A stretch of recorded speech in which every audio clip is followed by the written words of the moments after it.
Sometimes the deepest holes aren't in the ground, they're in your heart. Ethan Rowe knew that feeling all too well after losing his marriage and watching his daughter grow up from a distance. The 45-year-old single father bought a rundown cabin in the Arizona desert, hoping a fresh start might heal what years of regret had broken. While fixing the old floorboards, he heard a sound that stopped him cold, an echo falling into darkness beneath his feet. When he pulled up the boards, he found a hole dropping 7,000 feet straight down into the earth. What he discovered at the bottom would shake everything he believed. But here's what nobody expected. What was waiting down there wasn't just ancient history. Before we jump back in, tell us where you're tuning in from, and if this story touches you, make sure you're subscribed, because tomorrow I've saved something extra special for you. The truck's suspension groaned as Ethan navigated the last mile of unpaved road, dust billowing behind them in the rearview mirror. Beside him, his daughter Sloane stared out the window at the endless expanse of desert scrub and rust-colored earth. She hadn't said much since they left Flagstaff 2 hours ago, and Ethan couldn't blame her. This wasn't exactly the reconciliation either of them had imagined. "It's just over this ridge," he said, gripping the steering wheel tighter than necessary. The silence between them felt heavier than the Arizona heat pressing against the windows. Sloane nodded without looking at him. At 27, she'd inherited her mother's dark hair and his own grey-green eyes, though hers held a wariness that made his chest ache. She'd agreed to spend the summer helping him fix up the property, but her body language suggested she was already counting the days until she could leave. The cabin came into view as they crested the hill, a squat adobe structure with a sagging porch and windows that hadn't seen glass cleaner in a decade. The previous owner had died intestate, and the property had languished in legal limbo for 3 years before Ethan found the listing. He'd bought it for less than the cost of his old truck, which should have been his first warning. "Well," Sloane said, her voice carefully neutral, "it's rustic." Ethan killed the engine and sat for a moment, studying the place that was supposed to represent his fresh start. 45 years old, divorced for 15 years, estranged from his only child for most of that time, and this crumbling desert outpost was his grand plan for fixing everything. "I know it doesn't look like much," he began. "Dad," Sloane turned to face him, her expression softening slightly. "It's fine. We'll make it work." That small kindness hurt worse than anger would have. She was trying, and that was more than he deserved. They climbed out into the baking afternoon heat. Ethan had forgotten how the desert sun felt, like a physical weight on your shoulders. He'd spent 15 years as a cliff rescue guide in Colorado before the divorce, before everything fell apart, before he'd pulled so far into himself that he'd let his daughter become a stranger. The cabin's interior was worse than the exterior. Dust covered every surface in a fine layer, and the floorboards creaked ominously with each step. But the bones were solid. Thick adobe walls that would keep them cool in summer and warm in winter, a stone fireplace that just needed cleaning, and surprisingly intact roof beams. "I'll take the back room," Sloane said, already moving toward the smaller of the 2 bedrooms with her camera bag and duffel. She was a freelance photographer, talented enough to make a living at it, though Ethan knew most of her work came from nature magazines and travel blogs. She'd built a life without him, and he was proud of her even as it reminded him of everything he'd missed. That first evening, they worked in companionable silence, sweeping out dust and hauling in supplies from the truck. Ethan had brought his old climbing gear, ropes, harnesses, carabiners, still in good condition despite years in storage. He wasn't sure why he'd packed it all, except that it reminded him of who he used to be, the version of himself who knew how to save people instead of pushing them away. As the sun set, painting the desert in shades of amber and crimson, they sat on the porch with sandwiches and bottled water. The landscape stretched endlessly in all directions, interrupted only by the occasional saguaro cactus and scattered sagebrush. "It's beautiful out here," Sloane admitted, raising her camera to capture the dying light. "Lonely but beautiful. That's kind of why I chose it," Ethan said. Then, because he'd promised himself he'd try to be honest with her, he added, "I needed somewhere quiet to figure things out. And I hoped—" He stopped, the words catching in his throat. "Hoped what?" She lowered the camera, looking at him directly for the first time all day. "Hoped you might give me a chance to be your father again, even if it's 15 years too late." Sloane was quiet for a long moment. "You were my father, past tense. I don't know what we are now, but I'm here, and that's something." It wasn't forgiveness, but it was a beginning. Ethan would take it. That night, lying on a camping mattress in the larger bedroom, Ethan stared at the ceiling and listened to the unfamiliar sounds of the desert, wind whistling through gaps in the window frames, the distant yip of coyotes, and something else, a sound so faint he almost missed it. A cold draft moved across his face, which made no sense given the day's lingering heat. He sat up, clicking on his flashlight and sweeping it across the room. Nothing obviously wrong, but the draft persisted, carrying with it a mineral smell like deep earth and stone.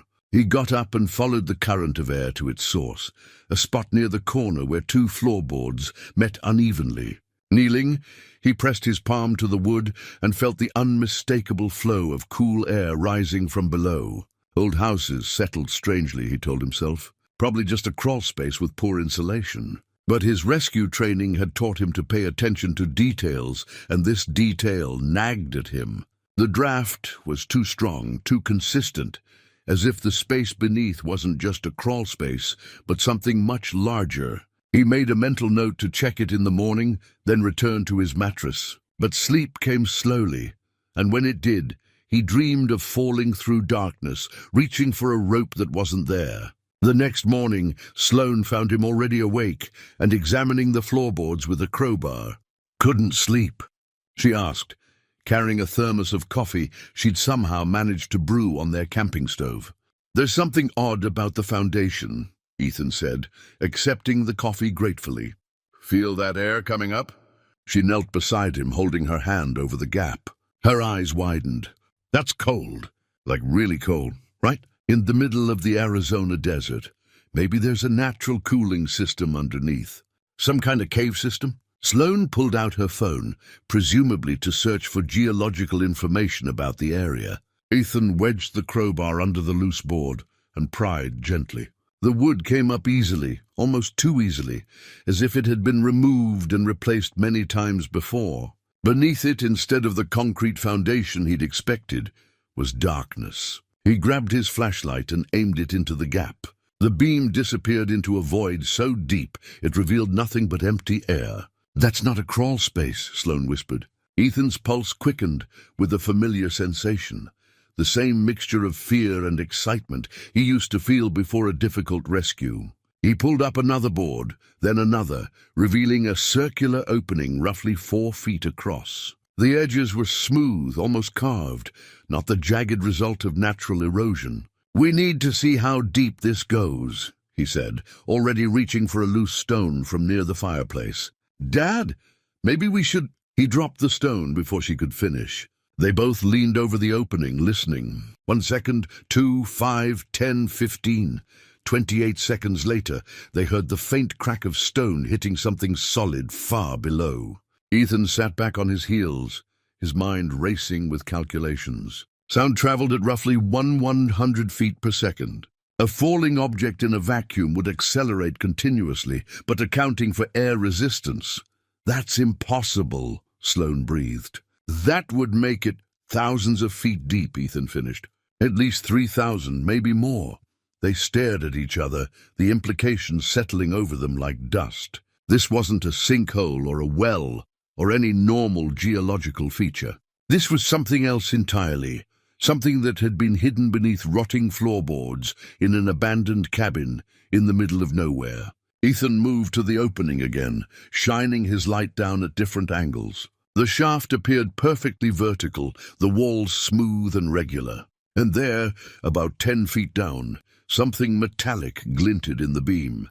"There's something down there," he said. "Something man-made. Or something that was here before the cabin," Sloane countered, though her voice carried the same excitement creeping into his own. The third morning at the cabin, Ethan woke before dawn with a sense of purpose he hadn't felt in years. He'd spent the previous day reinforcing the floorboards around the opening and inventorying his climbing gear. Everything was still in good condition. Ropes rated for his weight, harnesses with intact stitching, carabiners that clicked smoothly. Muscle memory had taken over as he checked each piece, his hands remembering what his mind had tried to forget. Sloane was still asleep when he began the real work of exposing the shaft. The rotting boards came up easily under his crowbar, and with each one removed, the scope of what lay beneath became clearer. By the time she emerged, bleary-eyed and carrying her camera, he'd cleared a 6-foot section of hallway, revealing the opening in its entirety. "You've been busy," she said, photographing the exposed shaft from the doorway. "Couldn't sleep." Ethan sat back on his heels, studying his work. The opening was perfectly circular, roughly 4 feet in diameter, with walls that appeared almost polished. The edges showed tool marks, deliberate, careful carving that spoke of immense patience and skill. He'd brought a powerful LED lantern from his gear, and now he positioned it at the edge, angling the beam downward. The light penetrated perhaps 30 feet before being swallowed by darkness. But in that brief illumination, he saw something that made his breath catch. "There are handholds," he said, gesturing for Sloane to look. "Cut into the walls. Like a ladder." She knelt beside him, peering into the shaft. "Who carves handholds into a 7,000-foot drop?" "Someone who intended to climb it." Ethan's pulse quickened. This wasn't just a geological curiosity or an abandoned well. This was infrastructure, purposeful and ancient. "I need to go down there." "Absolutely not." Sloane stood abruptly. "Dad, you don't know what's down there. It could be unstable, there could be gases, anything. Which is why I'll take precautions." He was already mentally calculating the descent. "I'll rig a proper anchor system, go down maybe 300 feet just to see what's there. If anything seems off, I come right back up." "This is exactly what Mom said you'd do." Sloane's voice carried an edge of anger now. "Something dangerous appears and you can't help yourself. You have to be the hero, have to prove something."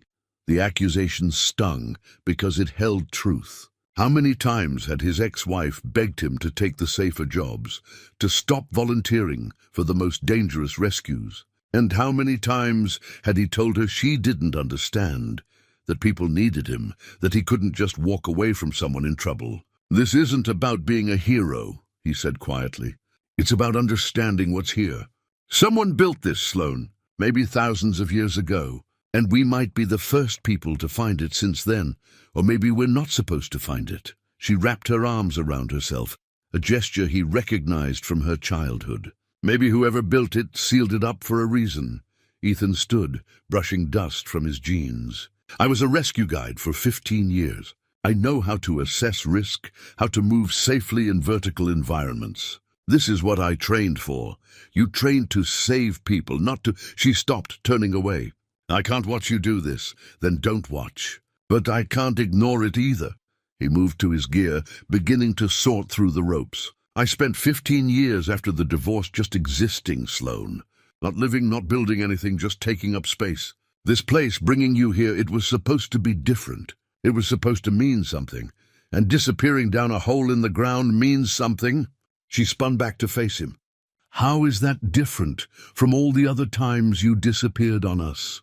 The words hit like a physical blow. She was talking about more than the cave now, and they both knew it. All those rescue calls in the middle of the night, the missed birthdays, the cancelled plans, because someone on some mountain needed him more than his family did. "You're right," he said, setting down the rope. "I disappeared on you. I chose the job over being present, over being your father.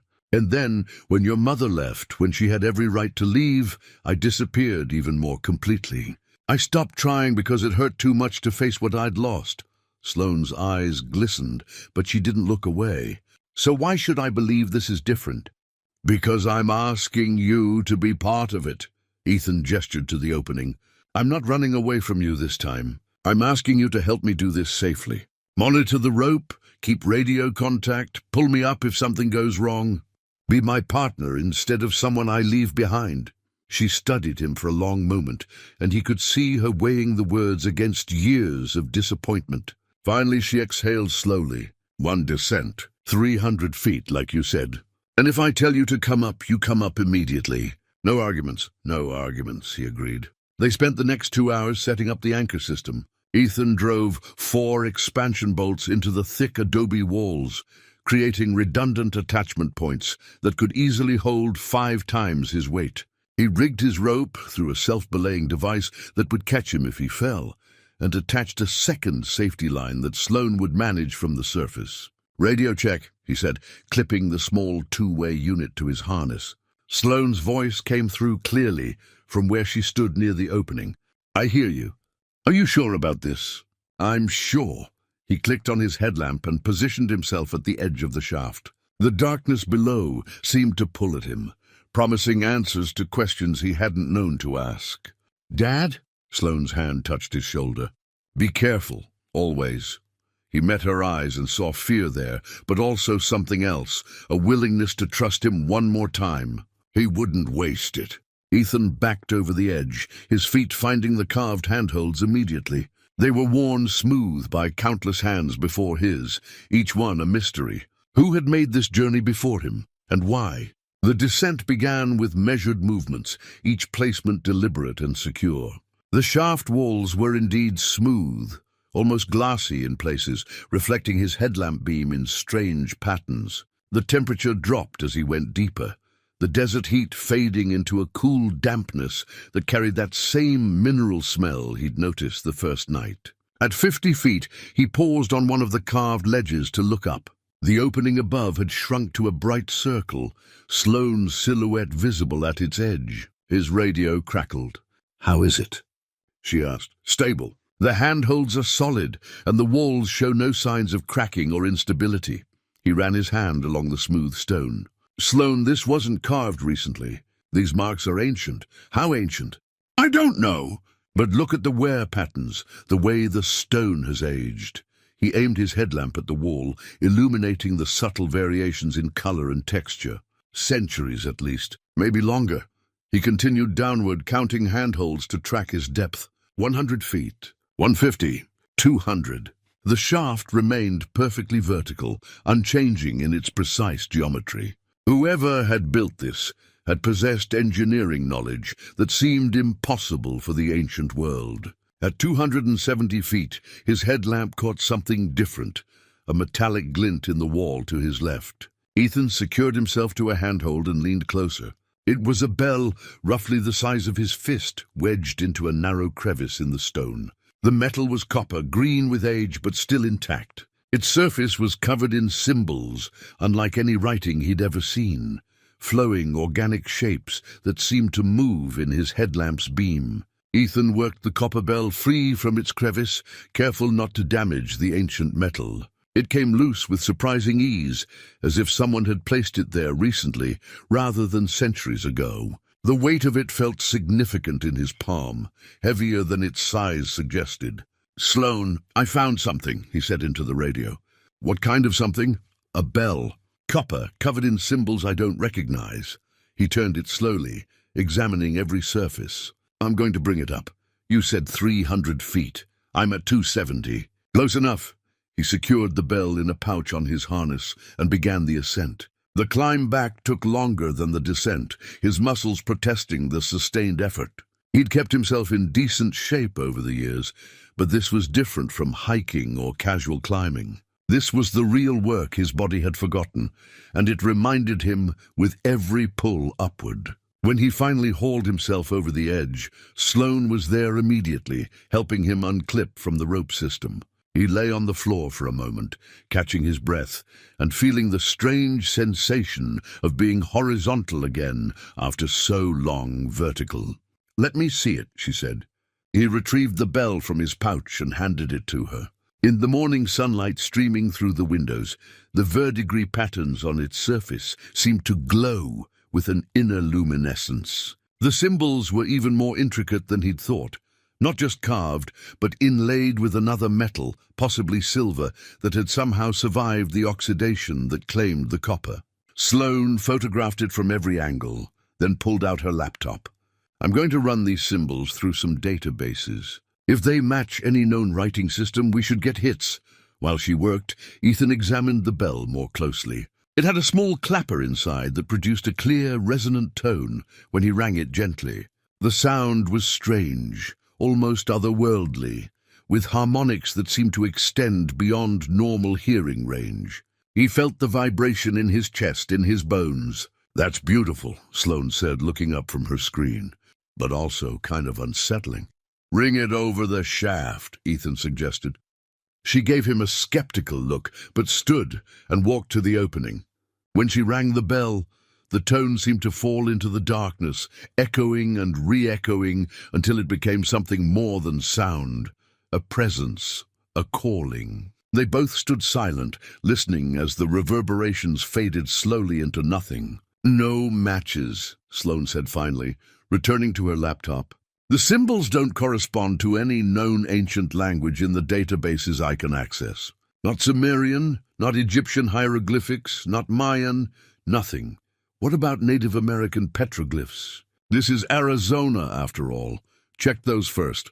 There are some superficial similarities to Hohokam symbols, but the structure is completely different." She zoomed in on one of her photos. "Look at the complexity here. This isn't pictographic.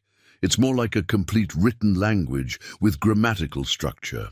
Whoever created this had sophisticated linguistic development." Ethan felt a chill despite the warmth of the cabin. "So we're looking at an unknown ancient civilization with advanced engineering and writing capabilities right here under the Arizona desert. Or we're looking at something much stranger." Sloane met his eyes. "Dad, what if this isn't from around here? What if whoever built it came from somewhere else and left this as a marker?" "You mean like Europeans leaving artifacts when they explored?" "I mean like someone from somewhere else entirely." The implication hung between them, too large and too strange to address directly. Ethan turned back to the shaft, staring into its depths. 300 feet had revealed one artifact. What waited in the remaining thousands of feet below? "I need to go deeper," he said. "Not today." Sloane's tone was firm. "You've been up and down once already.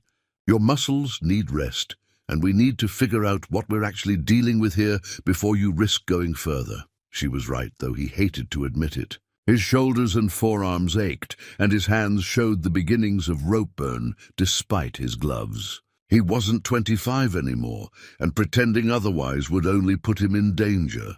They spent the afternoon researching, combing through academic papers and archaeological databases, searching for any reference to similar structures. Ethan found mentions of deep caves in various parts of the world, Krubera Cave in Georgia, Veryovkina Cave in Russia, but those were natural formations explored with modern equipment. Nothing about deliberately constructed vertical shafts of this magnitude.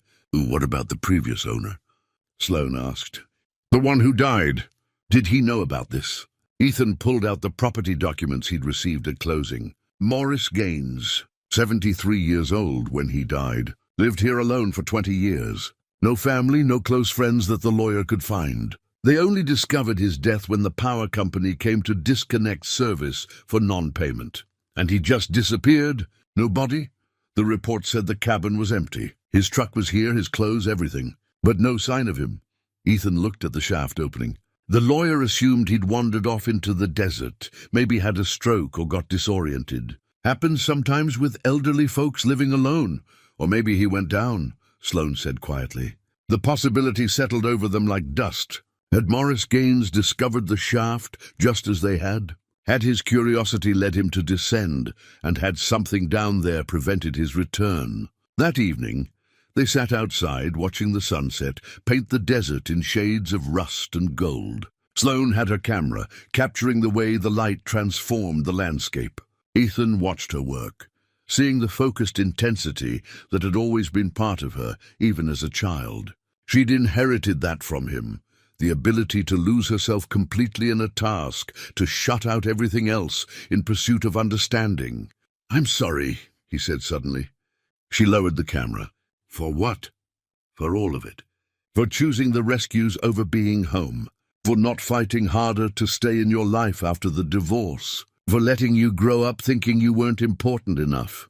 Sloane was quiet for a long moment. "You were important to people. You saved lives. That's not nothing. But I lost you. That's everything. He stared at his hands, rough and scarred from years of rope work. After your mother left, after the custody ruling, I told myself it was better this way, that you'd be better off without me around to disappoint you. But that was cowardice dressed up as sacrifice. Yeah, she said softly. It was. The honesty hurt, but it was clean pain, the kind that came from lancing an old wound. They sat in silence as the sun touched the horizon, and for the first time in 15 years, Ethan felt like he was actually present with his daughter, instead of just physically near her. The bell bothers me, Sloane said eventually. Not just what it is, but where it was. 270 feet down, tucked into a crevice like someone hid it there on purpose. A marker, maybe. Something to indicate distance or depth? Or a warning? She turned the bell over in her hands, watching the sunset light play across the symbols. What if the people who built this left signs for a reason? What if they were trying to tell later explorers something important? Like what? Like how deep to go, or how deep not to go. She met his eyes. Maybe there's a reason nobody's found this before. Maybe everyone who did find it had enough sense to walk away. Ethan considered that, feeling the pull of the shaft even from outside the cabin. Walking away meant leaving questions unanswered, mysteries unsolved. It meant returning to the gray existence he'd been living, where nothing mattered enough to take risks. I can't walk away, he admitted. I need to know what's down there. I know. Sloane handed him the bell. And I can't let you go alone. So tomorrow we plan properly. We research descent protocols for extreme depth, we check every piece of equipment twice, and we establish strict safety procedures. We do this right, or we don't do it at all. Agreed. As darkness settled over the desert, they went inside and spread Ethan's climbing gear across the floor. Each piece needed inspection, each system needed testing. If they were going to descend into the unknown, they would do it with every precaution their combined knowledge could provide. The second major descent happened 3 days later, after they'd triple-checked every piece of equipment and established communication protocols that would make a NASA mission controller proud. Ethan had ordered additional rope, higher-grade carabiners, and a backup radio system. Sloane had created a detailed log sheet to track his depth, rest stops, and any observations. This time, he was going to 800 feet. The descent began at dawn, when the desert air was still cool. Ethan moved methodically, placing each hand and foot with deliberate care. The shaft remained consistent. Smooth walls, carved handholds, that same sense of impossible precision. But around 700 feet, something changed. The walls began to widen. Sloane, I'm entering a larger chamber, he radioed. The shaft is opening up. How much larger? Ethan swept his headlamp in a slow circle, maybe 20 feet in diameter. And wait. He secured himself to a handhold and leaned out, trying to get a better view. There are structures, carved into the walls, like steps spiraling down. Can you describe them? They're deliberate. Uniform height, maybe 8 inches each. And there's something else. I see what looks like support beams. Horizontal timbers set into the rock face. He moved closer to examine one. This is incredible. The wood should have rotted away centuries ago, but it's perfectly preserved. The chamber continued to widen as he descended the spiral staircase. At 800 feet, he found the first platform, a carved ledge about 6 feet deep that extended into the rock. His headlamp revealed more than he'd expected. Someone had lived here. Fire-blackened stones formed a crude hearth. Pottery shards lay scattered across the floor, their surfaces decorated with geometric patterns. And hanging from one of the support beams was a length of rope, unlike anything Ethan had encountered in his rescue career. He unclipped from his modern nylon line and examined the ancient rope. The fibers were tightly woven, showing a sophistication that seemed impossible for the suspected age. He tested it carefully. The rope held firm, no brittleness, no degradation. It was as strong as the day it had been made. This doesn't make sense, he muttered, photographing everything with the small camera mounted on his helmet. What doesn't? Sloane's voice crackled through the radio. The preservation. Everything down here should be dust by now. The wood, the rope, even the pottery should show more deterioration. But it's all intact. like someone was just here yesterday. He moved deeper into the platform area, discovering more evidence of habitation. Stone tools lay arranged on a natural shelf. A clay vessel, still intact, held what appeared to be dried seeds or grain. And on the wall, someone had carved an elaborate series of symbols, more complex than those on the bell, flowing across the rock face in columns that suggested narrative or instruction. Ethan traced the symbols with his gloved finger, wishing he could understand their meaning. The carvings showed scenes of daily life, figures gathered around fires, children playing, people working together. But as his headlamp moved across the wall, the narrative shifted. The figures began descending, moving downward, in a procession that grew larger with each panel. They weren't just living here, he said into the radio. They were going deeper. What do you mean? The carvings. They tell a story. These people started on the surface, found the shaft, and deliberately chose to move down into it. Look, he focused his helmet camera on the detailed panels. You can see them carrying supplies, leading children. This wasn't exploration. It was migration. The implications made his head spin. An entire community had descended into this shaft, leaving behind their surface world for something below. Why? What had driven them to such an extreme decision? He collected samples of everything he could safely carry, fragments of pottery, fibers from the ancient rope, small stone tools. Then he noticed something that made him pause. Near the edge of the platform, someone had arranged stones in a deliberate pattern. When he shone his light directly on them, he realized they formed a marker, an arrow pointing downward into the continuing shaft. They left directions, he said.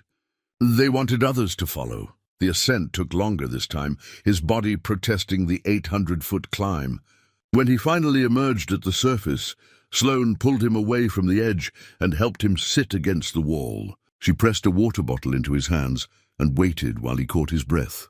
"You're getting too old for this," she said, but her voice carried affection rather than criticism. "Thanks for the reminder." He drank deeply, feeling his muscles begin to cramp from the sustained effort. "But Sloane, what we're looking at here, this changes everything we think we know about this region's history." She'd already spread out the items he'd brought up, examining each one with careful attention. The ancient rope especially fascinated her, its preservation defying explanation. She took macro photographs of the fiber structure, documenting the tight weave and the individual strands. "We need to bring in an expert," she said. "Someone who can date these materials properly and translate those symbols." Ethan nodded, though part of him resisted the idea of sharing their discovery. This felt personal somehow, like the shaft had been waiting specifically for them. But Sloane was right. This was bigger than their private exploration. This was archaeological history. "I have a contact," Sloane continued, pulling out her phone. "Professor Faye Moreland at Arizona State. She specializes in pre-Columbian cultures and ancient linguistics. I worked with her last year on a photo essay about Hohokam sites. Will she be discreet? She's a serious academic. She'll want to document everything properly before going public." Sloane began typing an email. "I'll send her some of the photos, see if she recognizes the symbols or can provide context for the artifacts." While she worked, Ethan studied the pottery shards. The geometric patterns were precise, mathematical even. Whoever had created these vessels understood symmetry and proportion at a sophisticated level. One piece showed what appeared to be astronomical symbols, circles and lines that might represent planets or stars. What were they looking for down there? He wondered aloud. What would make an entire community leave the surface world and descend into darkness? Maybe they weren't looking for something, Sloane suggested, still focused on her phone. Maybe they were running from something.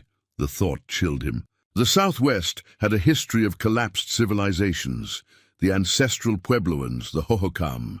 Climate change, drought, warfare had all driven migrations and cultural transformations. But those groups had moved horizontally across the landscape, seeking better territory. Only these people had gone down. "Email sent," Sloane announced. "Now we wait for a response." They spent the evening analyzing the photographs and samples. Ethan sketched the layout of the platform from memory, trying to capture the spatial relationships between different elements. Sloane worked on enhancing the images of the wall carvings, adjusting contrast and brightness to reveal details invisible to the naked eye. Around midnight, Sloane's laptop chimed with an incoming email. She opened it and read silently, her expression shifting from curiosity to astonishment. "Professor Morland wants to visit immediately," she said. She recognized some of the symbol structures. She says they're Proto-Uto-Aztecan, but they predate any known examples by at least 500 years. How soon can she get here? She's driving up tomorrow. She wants to see the shaft in person before she comments further. Sloane turned the laptop so Ethan could read the email. Professor Morland's message was brief but urgent, filled with questions about the site's exact location and preservation conditions. "This is really happening," Sloane said quietly. "We found something significant." Ethan looked at the shaft opening, still visible in the darkness beyond their work lights. 800 feet had revealed a habitation site, but thousands of feet remained unexplored, holding secrets that had waited centuries for discovery. "We've barely begun," he said. Professor Faye Morland arrived the next afternoon in a dust-covered jeep packed with equipment. She was a woman in her early 60s, with silver-streaked hair pulled back in a practical bun and eyes that missed nothing. She barely greeted them before asking to see the shaft. "My God," she breathed, kneeling at the edge of the opening. "The precision of this construction! I've never seen anything like it." Ethan and Sloane exchanged glances. Having an expert validate their discovery made it suddenly more real, more significant. They were no longer just a father and daughter exploring an oddity beneath an old cabin. They were custodians of something that could rewrite archaeological understanding. Professor Morland spent an hour examining the artifacts they'd recovered, handling each piece with reverent care. When she studied the photographs of the wall carvings, her hands trembled slightly. "This script," she said, zooming in on Sloane's enhanced images. "It shares structural elements with Proto-Uto-Aztecan languages, but the complexity is extraordinary. This isn't a simple pictographic system. This is a fully developed written language with clear grammatical markers." "Can you read it?" Ethan asked. "Not yet, but I can make some educated guesses based on symbol patterns and contextual positioning." She pointed to a recurring symbol that appeared throughout the carvings. "This appears to be a directional marker, and this one," she indicated a circular symbol with radiating lines, "shows up in contexts that suggest below or beneath. They were definitely documenting a descent." Over the next 2 days, they established a working partnership. Professor Morland would remain at the surface, managing communications and analyzing samples. Ethan would descend with Sloane monitoring his progress. They invested in better equipment, a professional-grade winch system, higher capacity batteries for the lights, and a fiber-optic camera that could be lowered ahead of Ethan to scout the route. On the 4th day after the professor's arrival, Ethan made his deepest descent yet, 1,500 feet. The shaft had continued to widen, and the spiral staircase became more elaborate with each level. Carved handrails appeared, their surfaces worn smooth by countless hands. The walls showed increasingly sophisticated decorations, not just symbols now, but intricate reliefs depicting scenes of community life, ceremonies, and what appeared to be astronomical observations. At 1,400 feet, Ethan discovered something that stopped him cold. Embedded in the walls were panels, flat rectangular surfaces that reflected his headlamp beam with unusual intensity. He touched one cautiously and felt warmth beneath his gloved fingers. The panel's surface was smooth as glass, but it wasn't glass. It was metallic, with a silvery sheen that seemed to shift colors as he moved his light across it. "Professor, I'm looking at some kind of reflective panels. They're set into the walls at regular intervals. Can you describe them more specifically?" Her voice crackled with excitement. "They're about 3 feet square, maybe half an inch thick. The surface is highly reflective but not mirror-like, more like brushed metal, and they're warm to the touch. Position your light at different angles and tell me what happens. Ethan angled his headlamp and gasped. The light didn't just reflect, it amplified. The beam bounced from one panel to another, multiplying and spreading, until the entire chamber blazed with illumination. He could see for hundreds of feet in every direction, the walls revealing details that had been hidden in darkness. "It's a lighting system," he said, his voice filled with awe. "They use these panels to redirect and amplify light. That's how they could navigate this deep without torches." The revelation suggested technological sophistication far beyond what should have been possible for ancient peoples. Whoever had built this understood optics, materials science, and engineering at a level that rivaled modern capabilities. As the amplified light filled the chamber, Ethan saw more evidence of habitation. Living quarters had been carved into the walls, small alcoves with sleeping platforms and storage niches. A communal area featured stone benches arranged in a circle around a central fire pit. And everywhere the walls were covered with carvings that told stories of daily life in this underground world. He found families depicted together, children playing, people sharing meals. These weren't primitive cave dwellers. They were a sophisticated society that had chosen to build a life beneath the earth. At 1,500 feet, he discovered a shrine-like alcove carved deeper into the wall than the living spaces. The entrance was framed with elaborate geometric patterns, and inside, resting on a stone pedestal, was a medallion made of jade. Ethan secured himself carefully before reaching for it. The medallion was roughly the size of his palm, carved with exquisite detail. The central image showed a procession of figures descending from a sun-like symbol at the top toward a series of horizontal lines at the bottom. Between them were layers of carved scenes, people leaving structures, people in distress, people finding shelter below the earth. "It's a migration story," he reported to the surface. "They didn't just explore this place. They were fleeing something. The surface world was becoming uninhabitable, and they went down seeking refuge." Professor Morland's response came quickly. "That fits with what we know about climate events in this region. Around 2,800 years ago, there was a severe mega-drought. Many civilizations collapsed or migrated during that period. But I've never heard of anyone going underground." Ethan continued to study the medallion, turning it slowly to examine every detail. The bottom showed the underground chambers they now explored, but it also depicted something deeper, more levels, more chambers, descending into darkness. And at the very bottom was a symbol he hadn't seen before, a circle surrounded by radiating waves, like ripples in water or perhaps energy emanating from a source. "There's more below," he said. "Much more. This community didn't just survive here, they built an entire civilization. Multiple levels, extensive infrastructure. We're looking at an underground city." The implications were staggering. This wasn't a temporary shelter or a mine. This was a deliberate, permanent habitation that could have housed hundreds, possibly thousands of people. And if the migration had happened during the mega-drought 2,800 years ago, that meant this civilization had thrived underground for generations before mysteriously disappearing. Where did they go? Ethan wondered aloud. If this was a successful refuge, why did they leave? "Maybe they didn't leave," Professor Morland said quietly. "Maybe they went deeper." The thought sent a chill through him, despite the warmth of the chamber.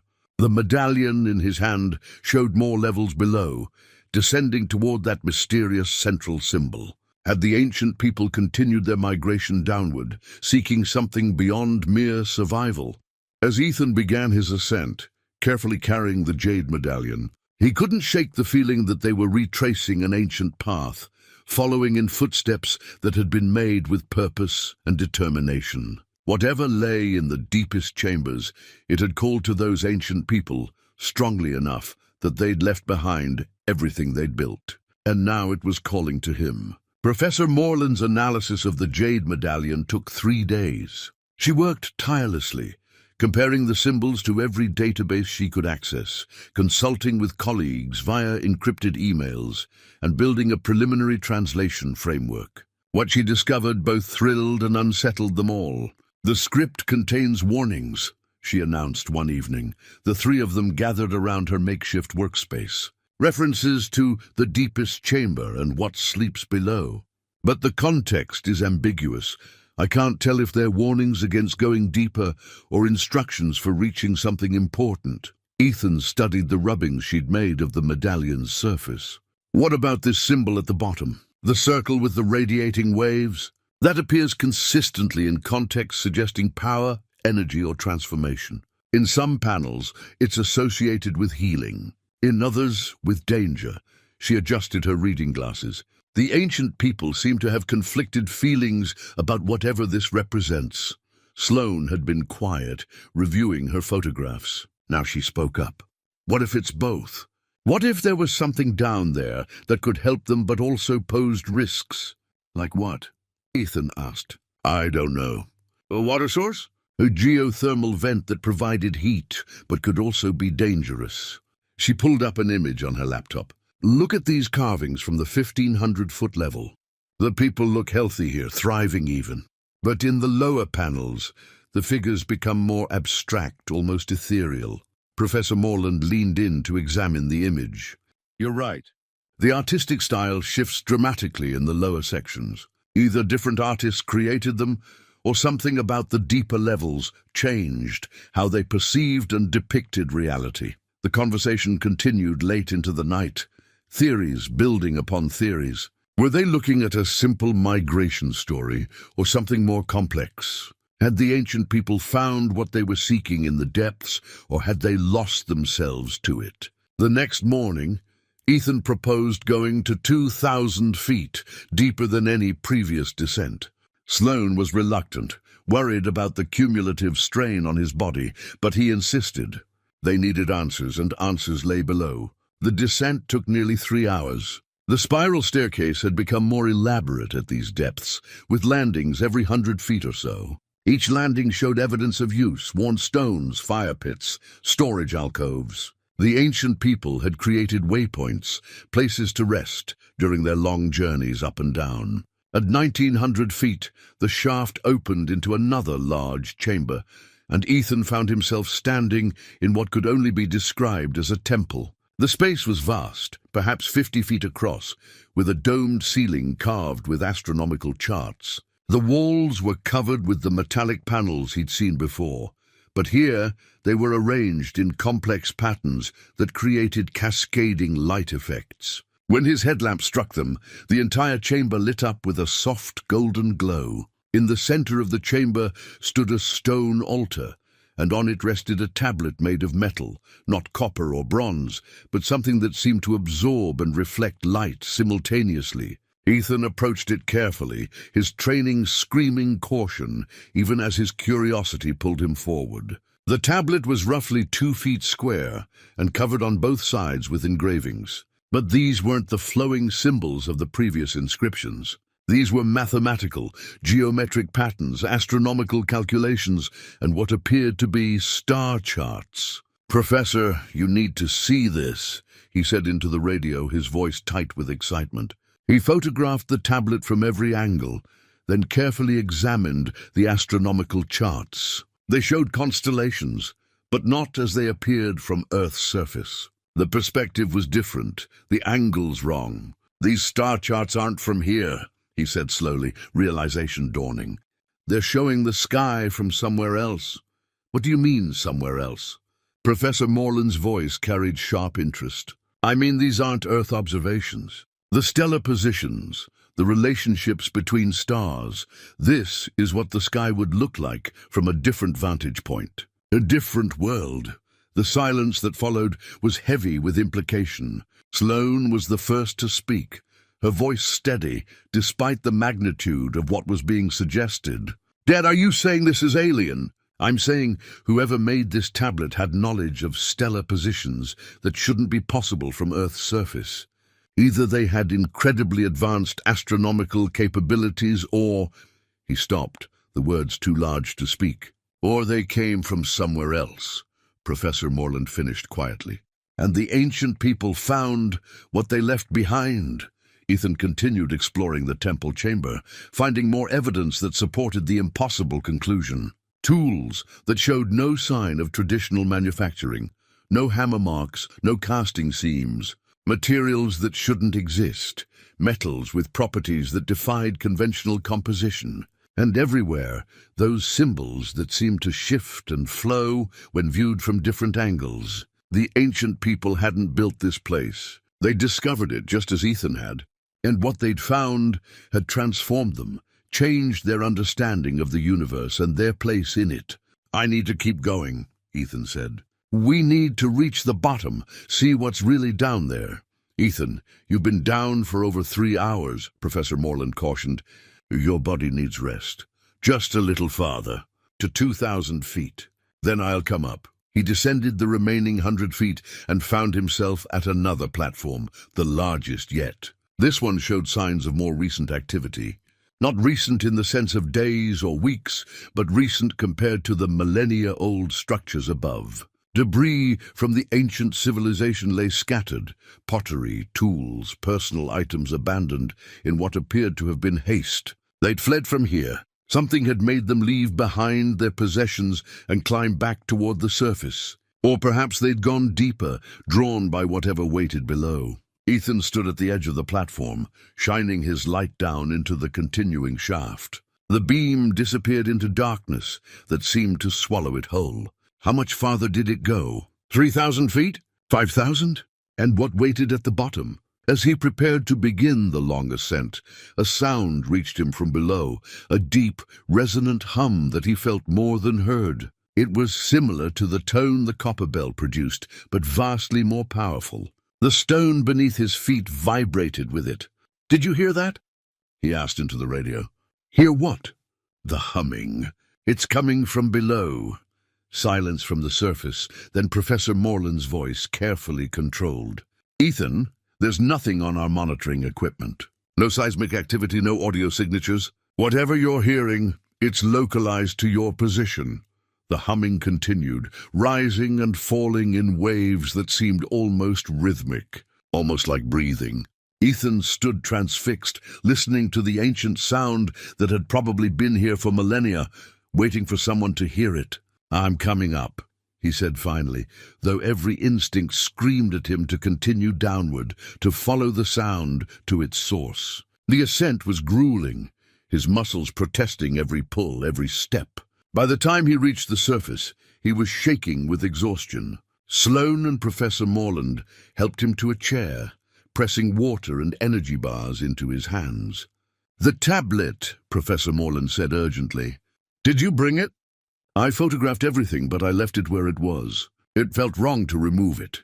Ethan pulled the camera from his helmet and handed it to her. "But the images should be clear enough for analysis." As the professor downloaded the photos, Sloan sat beside her father, studying his face with concern. "You look like you've seen a ghost." "Maybe I have," he admitted.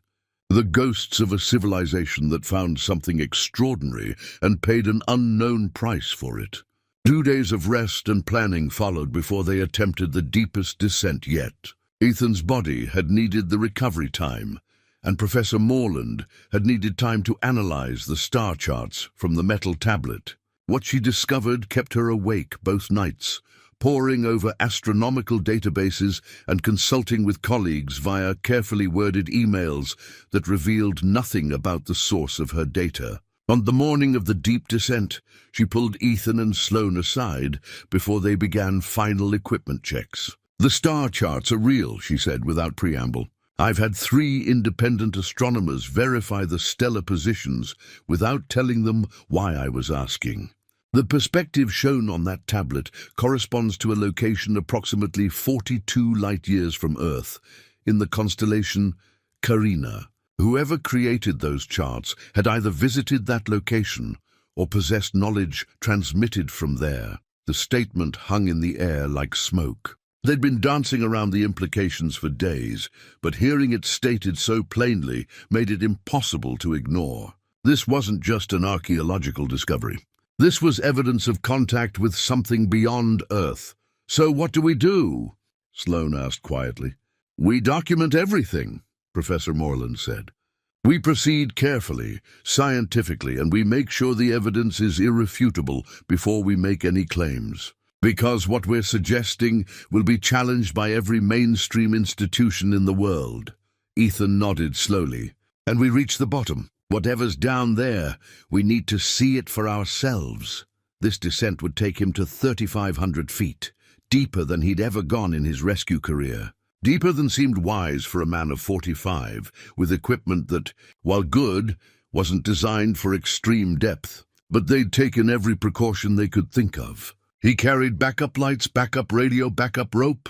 Sloan would monitor his descent with the fiber optic camera. Professor Morland would track his vital signs through a sensor patch on his chest. The journey down was both familiar and increasingly strange. He'd memorized the waypoints by now, the living quarters at 800 feet, the temple chamber at 1,900. But as he descended past 2,000 feet, the shaft's character changed again. The walls became less carved, more natural. He was transitioning from the constructed portions into what appeared to be a natural cave system that the ancient people had incorporated into their structure. The smooth, polished surfaces gave way to rough stone that showed the marks of geological formation rather than human tools. At 3,200 feet, he encountered the crystal chamber. The walls erupted with formations, massive crystalline structures that jutted from every surface, filling the space with jagged beauty. But these weren't normal cave crystals. They glowed with a faint inner light, pulsing rhythmically like a heartbeat. The temperature had been increasing gradually throughout the descent, but here it jumped noticeably. The air felt warm, almost humid. "Sloan, are you seeing this?" he asked, knowing his helmet camera was transmitting images to the surface. "We're seeing it," she confirmed, her voice tight with wonder. "Dad, those crystals shouldn't be luminescent. Not naturally." He moved closer to one of the larger formations, extending his hand cautiously. The crystal was warm to the touch, and the glow seemed to intensify where his fingers made contact. He felt a vibration running through it, that same deep hum he'd heard days ago, but stronger now, more present. "There's an electromagnetic field," Professor Morland reported.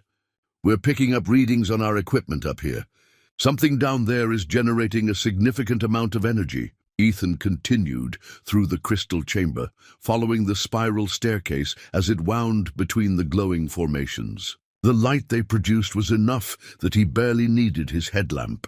The entire chamber blazed with soft, pulsing illumination that created moving shadows and strange optical effects. On the far side of the crystal chamber, he found the doorway.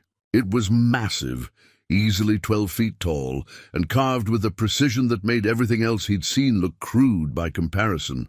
The frame was covered with symbols, but these were different from the script he'd seen before. These were mathematical, scientific, a universal language written in geometry and proportion. Above the door was an inscription in the flowing script. Without Professor Morland to translate, he could only photograph it and hope for understanding later. He passed through the doorway into a spherical chamber. The space was perfectly round, perhaps 30 feet in diameter, with walls so smooth they looked polished. And in the exact center, suspended on a stone platform, was what could only be described as a machine. It consisted of crystalline structures arranged in geometric patterns around a central core, the crystal matrix formation that would later prove to be the key to everything.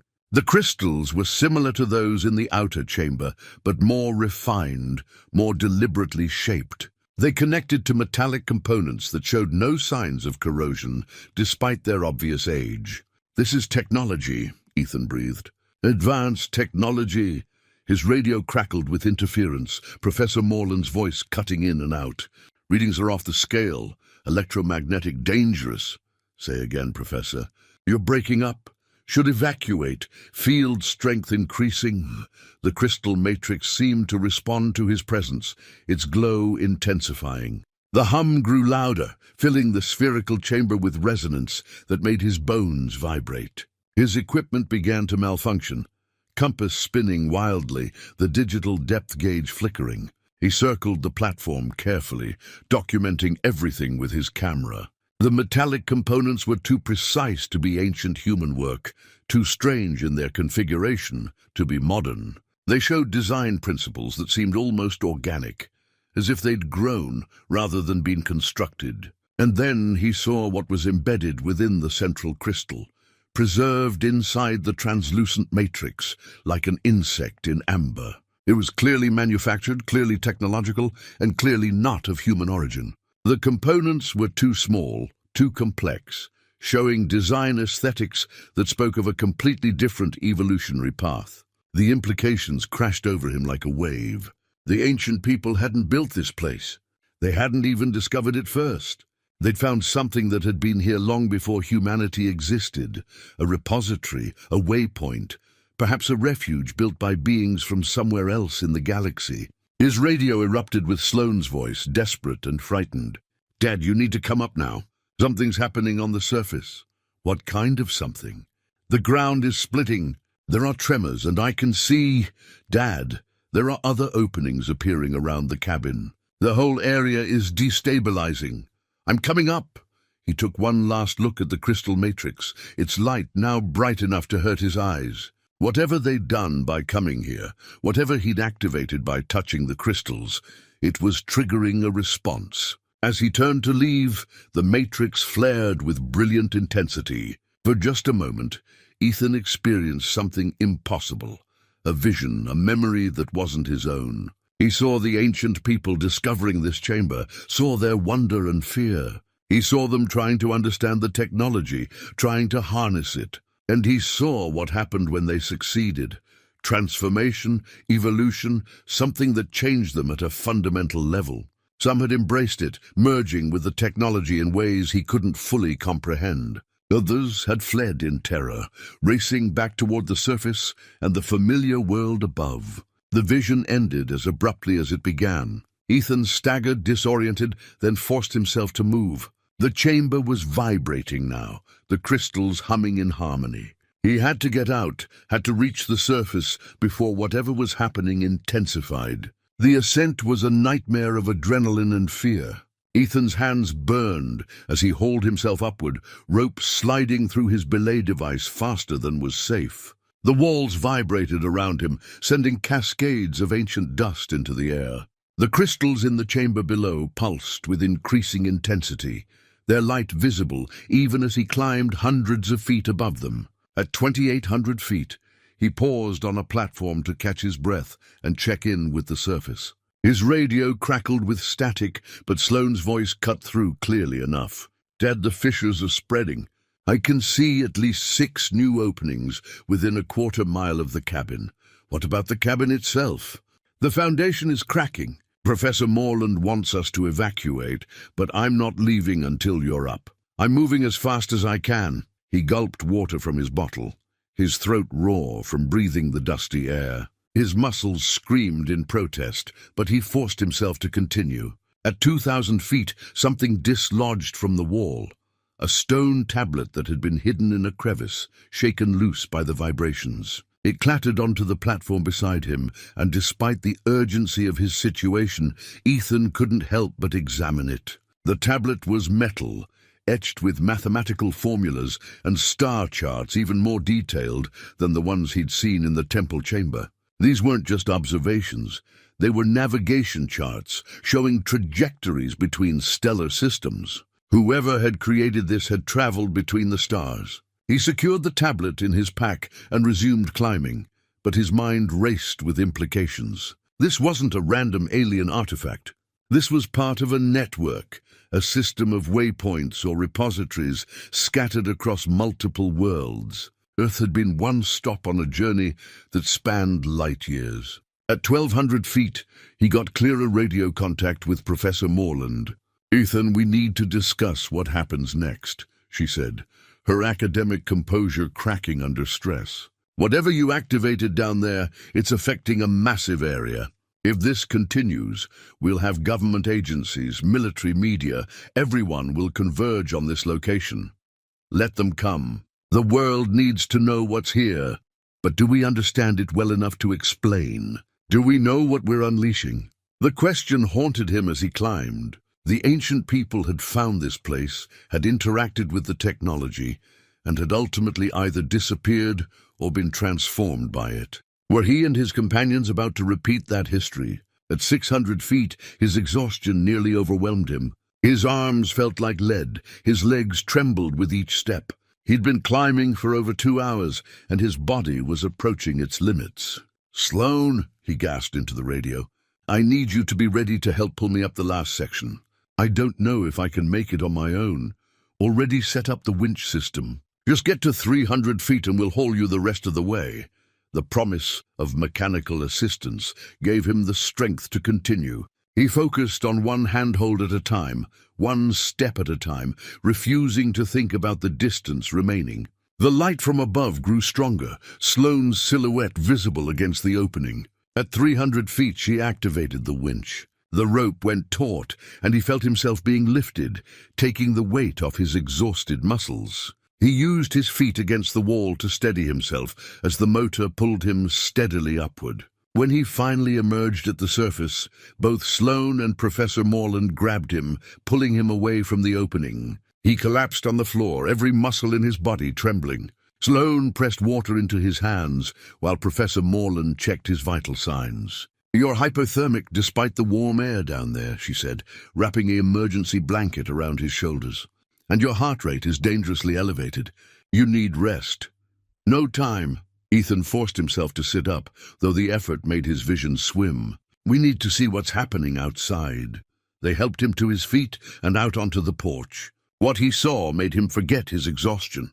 The desert had transformed. Where there had been only empty scrubland, now a dozen glowing fissures split the earth. From each one, light emanated, the same golden glow as the crystals in the deep chamber. The air shimmered with heat and energy, and the smell of ozone was overwhelming. "It started about 20 minutes after you touched the crystal matrix," Professor Morland explained. "The ground began cracking open, revealing more of the underground structure. Whatever system you activated, it's not limited to the shaft beneath the cabin." Ethan pulled the metal tablet from his pack and handed it to her. "This fell from the wall during my ascent. The formulas, can you make sense of them?" She studied the engravings, her eyes widening. "These are stellar navigation charts. But more than that," she traced one sequence of symbols. "These describe biological preservation, species cataloging, genetic archives. What are you saying?"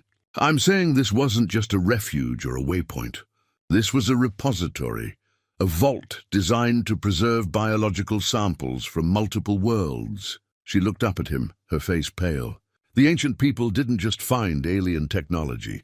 They found a library of life from across the galaxy. Sloane had been documenting the fissures with her camera, but now she turned back to them. "If this is a biological repository, what does that make Earth? What does that make us?" The question hung in the desert air, too vast to answer. Were humans just another catalogued species? Or were they something more? Perhaps the descendants of preserved samples that had been released or had escaped millennia ago. Before anyone could respond, they heard the sound of helicopter rotors in the distance. "They're coming," Professor Morland said quietly. "Military or government agencies. They must have detected the energy signatures." Ethan watched the helicopters approach, 3 of them moving in formation. Within an hour, this place would be swarming with personnel, equipment, authority. Their private exploration was about to become a matter of national, possibly international security. "We need to decide what to tell them," he said. "We tell them the truth," Sloane responded firmly. "All of it. We document everything we've found, and we make sure it becomes public knowledge. This is too important to be classified and hidden away. They'll take the artifacts," Professor Morland warned. "Everything we've collected will disappear into government storage. Then we make sure our documentation is already backed up and distributed." Sloane held up her camera. "Every photo, every video, every measurement. I've been uploading to encrypted cloud storage since day one. Even if they confiscate our equipment, the evidence exists." Ethan felt a surge of pride in his daughter. She'd been thinking ahead, protecting their discovery with the same careful planning she brought to her photography work. She'd learned to preserve what mattered, The helicopters landed in a clearing 200 yards from the cabin, kicking up massive dust clouds. Armed personnel emerged, followed by civilians in suits carrying equipment cases. A commander approached, his expression professional but wary. "This area is now under federal jurisdiction," he announced. "I need everyone to step away from the structure and prepare for debriefing." "We're the ones who discovered this site," Ethan said, keeping his voice steady despite his exhaustion. "We have documentation, artifacts, and first-hand knowledge of what's down there. You need our cooperation." The commander's expression softened slightly. "Then let's cooperate. Tell me what you found, and we'll determine the appropriate next steps together." As soldiers began setting up a perimeter and scientists started deploying monitoring equipment, Ethan, Sloan, and Professor Morland sat down with the commander and began explaining their discovery. They left nothing out. The ancient civilization, the advanced technology, the evidence of extraterrestrial origin. To the commander's credit, he listened without interruption, his skepticism gradually giving way to recognition that they were describing something beyond normal experience. When they finished, he sat silent for a long moment. "You understand this changes everything," he said finally. "We know," Ethan replied. "That's why it needs to be handled correctly." 3 miles from the cabin, Ethan stood with Sloan and Professor Morland, watching the horizon glow with unnatural light. The military had insisted they evacuate while specialists assessed the site, but they'd only retreated far enough to satisfy protocol. None of them could leave entirely, not with so much still unknown. The column of light rising from the main shaft was visible for miles now, a beacon that would attract attention from satellites, aircraft, anyone with eyes to see. It pulsed with the same rhythm as the crystals below, and Ethan felt each pulse in his chest like a second heartbeat. "The energy readings are off the scale," Professor Morland said, monitoring her portable equipment. "Whatever you activated is still building. It's not stabilizing, it's accelerating." Sloan lowered her camera, her face troubled. "What if we made a mistake? What if we were never supposed to touch it? Or what if we were exactly supposed to touch it?" Ethan countered. "The ancient people left markers, directions, instructions. They wanted someone to follow their path. And look what happened to them," she replied quietly. The truth of that statement settled over them. They'd found evidence of a thriving underground civilization, but no evidence of what became of them. Had they ascended back to the surface and dispersed? Had they gone deeper and never returned? Or had they become something else entirely, transformed by contact with technology they couldn't fully understand? Ethan's satellite phone rang. "The commander." "We need you back here," the voice said without preamble. "Our teams have explored to 500 feet, and we've encountered something that requires your expertise." "What kind of something?" "Just get back here." The drive back took 15 minutes, navigating around new fissures that had opened across the desert floor. The military had established a full command post. Tents, communications equipment, generators, powering banks of monitors, and analysis stations. Scientists moved between stations with urgent purpose. The commander met them at the perimeter. "We found a chamber at 500 feet with what appears to be an active interface. Our technical team tried to interact with it, and the system responded, but not in any way we understand. We need someone who's been deeper, who's seen the full scope of what's down there." He led them to a bank of monitors showing live feeds from the shaft. The camera focused on a wall panel covered in the flowing script they'd seen throughout the complex. But this panel was different. It glowed, and the symbols seemed to move, rearranging themselves in response to touch. "It's a data interface," Professor Morland breathed. "They're asking questions and it's responding. Can you read what it's saying?" the commander asked. She leaned closer to the screen, her lips moving as she worked through the translation. "It's asking for confirmation. Asking if we're ready to—" She paused, her face going pale. "It's asking if we're ready to receive the legacy." "What legacy?" "The biological archive. The preserved species. The knowledge." She turned to face them, her voice shaking. "This facility wasn't just storage. It was a seed vault for entire civilizations. and it's asking if humanity is ready to become the next custodians. The implications were staggering. This wasn't just about discovering alien technology, it was about accepting responsibility for preserving life from across the galaxy. The ancient people had been offered this choice, and they'd accepted it. Now humanity faced the same decision. What happens if we say no? Sloan asked. The system will likely go dormant again, Professor Morland replied. Wait for the next species to find it, the next civilization mature enough to understand what's being offered. And if we say yes, then we inherit everything. Knowledge, responsibility, and possibly the transformation that comes with it. Ethan thought about the vision he'd experienced in the crystal chamber. The ancient people merging with the technology, becoming something more than they'd been. Was that the price of acceptance? Did custodianship require transcendence? We need to go back down, he said suddenly. Not the military teams, us. The three of us who've been there from the beginning, who understand what we're looking at. That's not advisable, the commander objected. The site is unstable. The energy readings are dangerous, which is exactly why it should be people who know the risks, who've already been exposed to whatever effects the place has. Ethan met the commander's eyes steadily. This isn't a military decision. This is a human decision, and it needs to be made by people who understand both the scientific and philosophical implications. The commander studied him for a long moment, then nodded slowly. I can give you 2 hours. After that, we're pulling everyone out and sealing the site until we have proper protocols in place.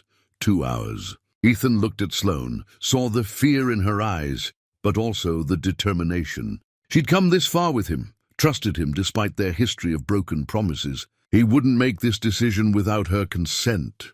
What do you think? He asked her quietly. I think we started this, she replied, and I think we need to see it through. But Dad, she grabbed his arm, her grip tight, we do this together. You don't go down there alone trying to be the hero. We're partners in this. Partners, he agreed. Professor Morland checked her equipment one last time. I'm coming too. Someone needs to document the linguistic exchange, and I'm the only one who can read the script fluently enough to respond in real time. They geared up quickly, checking each other's equipment with the practiced efficiency they'd developed over weeks of exploration. Ethan felt the weight of the harness settle on his shoulders like an old friend. This descent would be different from all the others. This time, they weren't just exploring. They were answering a question that had been waiting millennia for a response. As they prepared to enter the shaft, Sloan pulled out the copper bell they'd found on that first descent. She rang it once, the tone falling into the darkness below and echoing back transformed, layered with harmonics that seemed to come from the earth itself. For luck, she said, tucking it safely into her pack. Ethan went first, his headlamp cutting through the familiar darkness. Sloan followed, then Professor Morland, the three of them descending in a line connected by rope and purpose. The shaft welcomed them back, the walls pulsing with that gentle golden glow that had become almost comforting in its strangeness. They were going down to answer a question that would define humanity's future. And whatever the answer, whatever the cost, they would face it together. The descent took on a quality of ritual. Each of them moved with deliberate care, aware that they were retracing the path of countless others who had made this same journey thousands of years ago. The walls glowed brighter as they went deeper, as if the facility itself recognized their purpose. At 1,500 feet, they paused at the platform where Ethan had found the jade medallion. Professor Morland touched the wall carvings, running her fingers over the symbols that told of the ancient migration. They were afraid, she said quietly. You can see it in the way the symbols are carved, urgent, almost frantic in places. They were fleeing something, and they found this place by accident or by fate. But they stayed, Sloan added, photographing the carvings. They could have kept running, but they chose to go deeper instead. At the temple chamber, 1,900 feet down, the metal tablet with the star charts seemed to glow with its own internal light. Professor Morland spent precious minutes studying it, committing the symbols to memory. These aren't just navigation charts, she said. They're a map to other facilities like this one. There are more repositories scattered across the galaxy, each one holding preserved life from different regions of space. This is part of a network, a cosmic effort to ensure that life, in all its diversity, survives. The crystal chamber at 3,200 feet blazed with light so intense they had to shield their eyes. The formations hummed with power, and Ethan felt the vibration in his bones, in his teeth, in the very core of his being. This was the heart of the facility, the engine that powered everything. Through the massive doorway and into the spherical chamber, the crystal matrix at the center had changed since Ethan's last visit. It no longer simply glowed. It displayed images, three-dimensional projections that filled the space around them. Star systems, planetary surfaces, and species, thousands upon thousands of different life forms, each one catalogued and preserved. "It's showing us the archive," Professor Morland whispered, her voice filled with awe. "Every species they managed to save before their worlds died or transformed." The projections shifted, showing Earth from space, then zooming to their precise location. The underground complex revealed itself in full. Not just a single shaft, but an entire network of chambers and tunnels extending for miles in every direction. They'd barely scratched the surface of what existed beneath the Arizona desert. And then the projections showed them something else, human DNA, displayed in stunning detail. But it wasn't just observational. The display showed modifications, enhancements, places where the genetic code had been altered or optimized. The implications were impossible to ignore.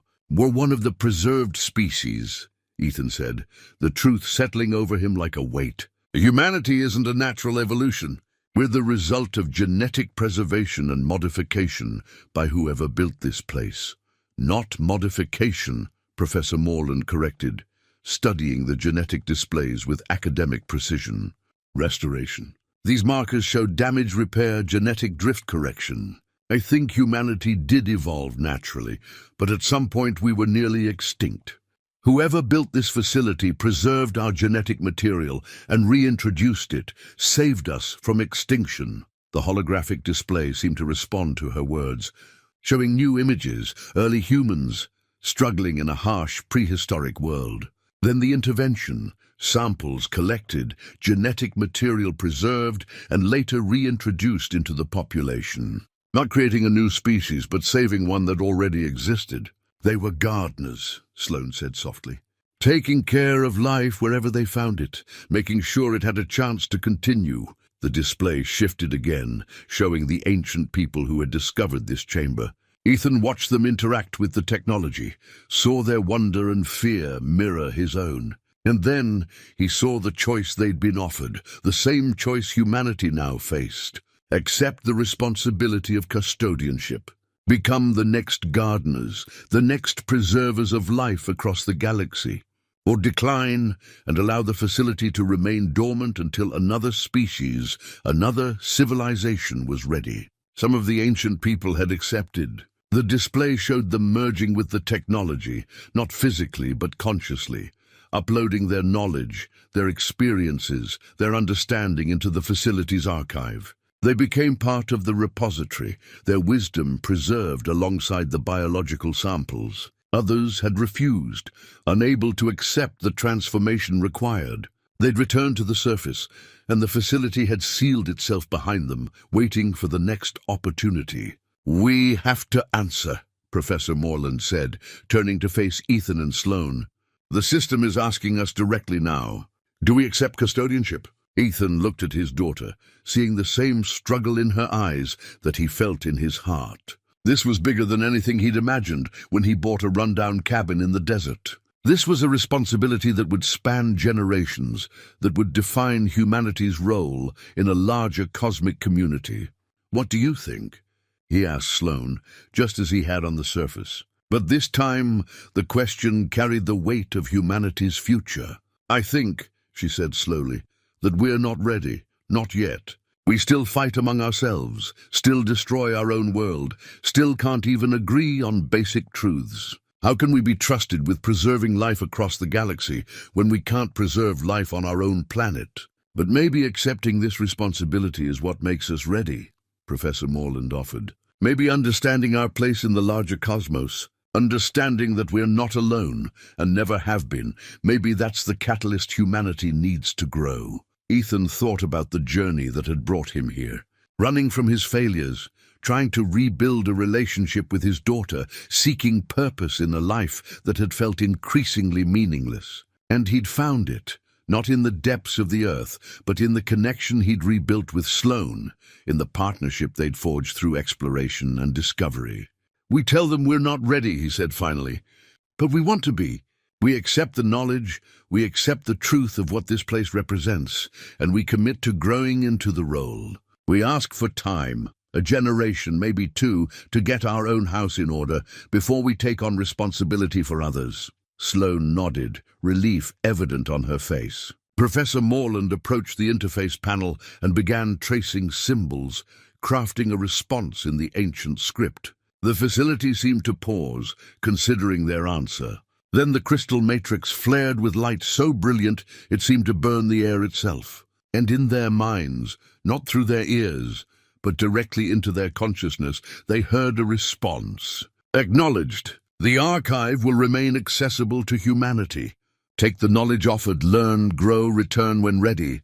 2 months later, Ethan stood on the balcony of a modest apartment in Flagstaff, watching the sun set over the distant mountains. The view was nothing like the endless desert surrounding the cabin, but it carried its own kind of peace. Sloane emerged from inside, carrying 2 mugs of coffee, and handed him one as she leaned against the railing beside him. "Professor Morland called," she said. "The government is finally allowing limited academic access to the site. She'll be leading the first research team next month. That's good." "She's earned it." Ethan sipped his coffee, feeling the warmth spread through him. The debriefings had lasted weeks, endless questions from officials who couldn't quite believe what they were being told. But the evidence was irrefutable, and eventually they'd had no choice but to accept the truth. The site remained classified, but the knowledge they'd gained was slowly, carefully being shared with the scientific community. Professor Morland had become the primary liaison between the government and academia, translating the ancient script and documenting the repository's contents. It would take decades, maybe centuries, to fully catalogue everything the facility contained. "I got an email from the rescue service," Ethan said. "They want me to help develop new protocols for deep vertical exploration. Apparently, my experience is suddenly very valuable." Sloane smiled. "Are you going to do it?" "Part-time, maybe. I'm not interested in disappearing into work again. I've learned that lesson." He turned to look at her directly. "Besides, I have other priorities now." She'd been organizing her photographs from the exploration, preparing for an exhibition she was calling Descent. The gallery opening was in 2 weeks, and advance interest had been overwhelming. Even without revealing the classified details of what they'd found, the images of the shaft, the carvings, the crystal chambers spoke to something primal in viewers, a sense of mystery and wonder that transcended explanation. "People need to know there's more to reality than what they see every day," she said, echoing a conversation they'd had weeks ago. "Even if they can't know the full truth yet, they can sense it in the images. They can feel that we're part of something larger." The apartment felt temporary but comfortable. They'd both needed space from the desert, from the intensity of the discovery. But Ethan found himself thinking about the cabin, or what remained of it, more often than he expected. The structure had partially collapsed into the shaft, but the opening itself had been sealed by the military with a vault door that would have impressed a bank. Still, he knew it was there, waiting. "Do you think we made the right choice?" Sloane asked quietly. "Telling them we weren't ready? I think we made the honest choice. We can't preserve life across the galaxy when we're still learning to preserve it on our own world. But the knowledge is there now. Future generations will have access to it, will learn from it. Maybe our grandchildren or their grandchildren will be the ones ready to accept full custodianship." "Grandchildren." Sloane raised an eyebrow. "You're getting ahead of yourself, Dad." He laughed, the sound coming easily now. "Maybe, but I'm allowed to think about the future. I spent too many years stuck in regret about the past. They stood in comfortable silence, watching the light fade from the sky. The stars began to appear, and Ethan found himself looking at them differently now. Each point of light represented a possible world, a possible repository like the one beneath the Arizona desert. The network extended across the galaxy, a web of preservation and hope spanning unimaginable distances. Professor Morland thinks there might be another site in the Pacific, Sloane said. Underwater, possibly near a deep ocean trench. She's analyzing historical records of strange phenomena reported by submarines and research vessels. And she wants us to help explore it, she asked. I told her we'd think about it. Sloane looked at him, her expression serious. Would you want to? Do it again? Ethan considered the question carefully. Part of him thrilled at the idea, another discovery, another mystery to unravel. But another part, the part that had grown stronger over the past 2 months, recognized the danger of chasing adventure at the expense of presence. Not right now, he said finally. Maybe someday, but not yet.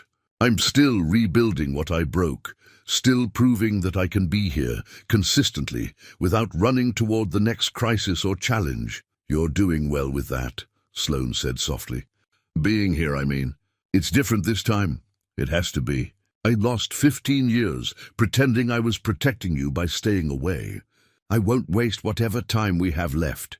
He set down his coffee mug and pulled out his phone, showing her a photo of a small house he'd been looking at. What do you think? Close enough that we can have dinner regularly, far enough that we're not in each other's space. She studied the image, then looked at him with eyes that held a mixture of hope and caution. You're really staying? I'm really staying. The exploration, the discoveries, they matter. But you matter more. And I'm finally old enough and wise enough to know the difference. Sloane's exhibition opened to a packed gallery. The photographs were stunning. Abstract enough to avoid classification issues, but evocative enough to capture the wonder of what lay beneath the earth. Critics praised her technical skill and artistic vision, but what they responded to most was the emotional truth in the images. These weren't just pictures of caves and rock formations. They were portraits of discovery, of transformation, of a journey that changed everyone who took it. Ethan stood in the back of the gallery, watching his daughter answer questions from admirers and collectors. She'd grown during their exploration, not just as an artist, but as a person. She carried herself with confidence now, secure in her own worth and vision. Professor Morland found him in his corner and stood beside him, observing the crowd. You should be proud, she said, of her and of what you three accomplished together. I am. Though it feels strange calling it an accomplishment. We stumbled into something vast and barely understood a fraction of it. That's the nature of discovery. We never fully understand, we just illuminate small corners of larger mysteries. She paused, then added, the repository is still there, still waiting. When humanity is ready, it will be there. I know, and that's comforting somehow. Knowing that the invitation remains open, that we have time to grow into the role. Ethan smiled. We just need to make sure we actually do the growing. As the evening wound down and guests began to depart, Sloane crossed the gallery to stand with her father. They looked at her largest photograph together, a vertical shot of the shaft with light streaming down from above, illuminating the spiraling stairs that descended into shadow. It looks like a beginning, Sloane observed. It is, Ethan agreed. For humanity, for us, for everything that comes next. They stood together in the quiet gallery, father and daughter, partners in discovery, connected by a bond that had been broken and remade stronger. The hole beneath the cabin had been 7,000 feet deep, but the connection between them went deeper still. And that, Ethan realized, was the greatest treasure he'd found in all his explorations.